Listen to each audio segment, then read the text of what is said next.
జై వీరభద్ర సార్ నమో నమ. ప్రభుత్వం అంటే ఏమి, మనం కట్టే ట్యాక్సుల ద్వారా సేకరణ చేసి నిధి సేకరణ ఎట్లా పాలించాలా, ఎట్లా డెవలప్ చేయాలా, అన్న ప్రజలకు ఏ విధంగా ఉపాధి అవకాశాలు కల్పించాలా, సౌకర్యాలు కల్పించాలా, విద్యార్థులకు ఉద్యోగ అవకాశాలు ఇవి ఆలోచించాలి. కానీ జనాలకు అది ఇస్తున్నాం ఇది ఇస్తున్నాం ఎక్కడి నుంచి ఇస్తున్నానో మన డబ్బులు తీసుకొని మనకి పంచుతున్నారు. దీని నుంచి ఫోటోలు వేసుకొని అడ్వర్టైజ్మెంట్ రూపంలో వేల కోట్లు ఖర్చు అయినాయి.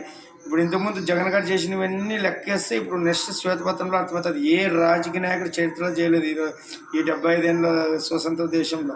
ఎందుకంటే వీటిని తర్వాత తెలంగాణ కేసీఆర్ గారు సర్వనాశనం చేసినారు. తెలుగుని అనే ఎట్లా తొక్కినారంటే అట్లా తొక్కినారు. తెలంగాణ ఒక సైడు, ఆంధ్రప్రదేశ్ ఇద్దరు గురు శిష్యులు ఉన్నట్ల. వీళ్ళ మనకు ఆదర్శము. మళ్ళీ వీళ్ళకి ఇంకా వెలుగుతాము వస్తామంటారు.